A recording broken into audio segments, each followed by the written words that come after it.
Welcome to অঙ্ক কি কঠিন। ফাংশনের উপর কুইক রিভিশনের পার্ট 3 নিয়ে আমরা চলে এসেছি। চলো আজকে ক্লাস শুরু করা যাক। প্রথমে দেখব বাউন্ডেড ফাংশন অর্থাৎ সীমাবদ্ধ অপেক্ষক। ধরো একটা ফাংশন এফ দিয়েছে ডি থেকে আর রিয়েল নাম্বারের সেটে, যেখানে ডিটা হচ্ছে সাবসেট অফ আর।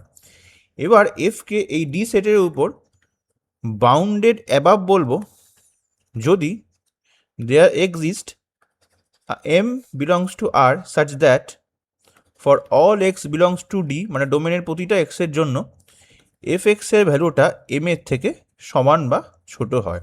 অর্থাৎ একটা আপার বাউন্ডারি থাকে, তখনই এফকে বলবো ডি ইন্টারভ্যালে বাউন্ডেড অ্যাবাভ, আর এই এমটাকে বলবো আপার bound of F on D.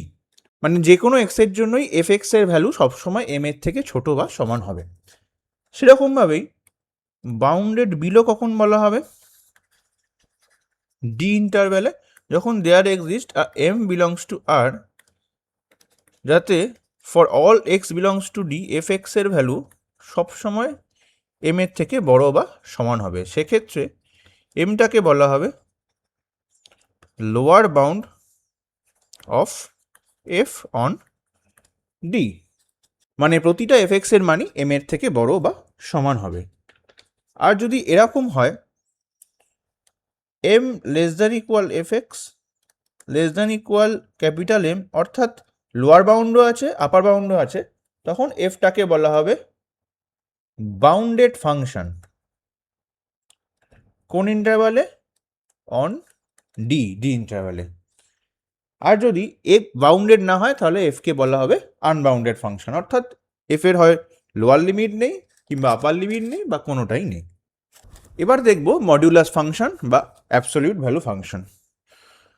ধরো এক্স আর এ আছে, সেক্ষেত্রে মডিউলাস ফাংশন হচ্ছে F x equal to mod x. তোমরা সবাই হয়তো জানো। এটাকে কিভাবে ডিফাইন করা যায়? তিনটে কেস হবে, when x greater than 0, when x equal 0 আর হোয়েন এক্স লেস দ্যান 0। তোমরা জানো মড এক্সের ভ্যালু সবসময় একটা পজিটিভ নাম্বার দেয়। তাহলে এক্স যখন গ্রেটার দ্যান 0 তখন নর্মাল এক্স হবে, এক্স যখন 0 তখন 0 হবে। এবার এক্স যখন লেস দ্যান 0, মানে এক্স সেভেন ধরো -1 -2 এরকম, সেক্ষেত্রে তো মড এক্সকে যদি পজিটিভ আনতে হয়, তাহলে আমরা যদি মাইনাস এক্স লিখি, দেখো মাইনাস আর -1 +1 হয়ে যাচ্ছে। সেই জন্য যখন এক্স লেস দ্যান 0 তখন মড এক্সের ডিফিনিশনটা -x হয়। এবার মড ফাংশনের ডোমেন কি হবে? এক্স যেহেতু আর থেকে বিলং করছে, তাহলে পুরো রিয়েল নাম্বারের সেট আটটা হবে। আর রেঞ্জ কি হবে? দেখো আমরা কি জানি, মড এক্স এর ভ্যালু 0 হতে পারে বা যে কোনো পজিটিভ নাম্বার, অর্থাৎ 0 দিকে ক্লোজড ইন্টারভ্যাল আর ইনফিনিটি।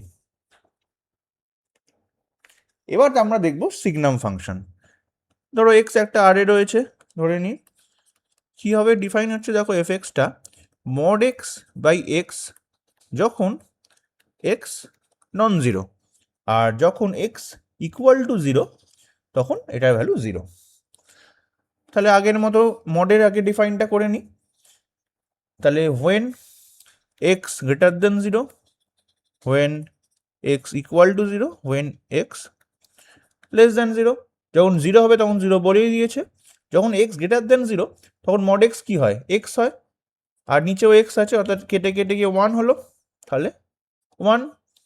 যখন এক্স লেস দেন 0 হয়, সেক্ষেত্রে কী হয়? মড এক্সে হলো -x হয়, আর নিচে এক্স, তাহলে কেটে কী হলো? -1, তাহলে -1। পরিষ্কার? তাহলে আগের মড এক্সের ডেফিনেশনটা ইউজ করে আমরা সিগনাম ফাংশনটাকে ডিফাইন করলাম। আর এক্ষেত্রে দেখো ডোমেন কি হচ্ছে পরিষ্কার, এক্স যেহেতু আর থেকে নেওয়া হচ্ছে পুরো রিয়েল নাম্বারের সেট। রেঞ্জ এফটা কি হবে? দেখো এখানে কি কি আছে ভ্যালু, 1 আছে, 0 আছে, -1 আছে, অর্থাৎ এই তিনটেই খালি ফাংশন ভ্যালু হতে পারে। তাহলে -1, 0 আর 1, এই তিনটে নিয়ে যে সেটটা, সেটাই হচ্ছে রেঞ্জ অফ এফ। নেক্সট আমরা দেখব গ্রেটেস্ট ইন্টিজার ফাংশন। এটাকে আমরা বক্স ফাংশন দিয়ে রিপ্রেজেন্ট করি। এটা আর কিছুই না, সেই বৃহত্তম পূর্ণ সংখ্যা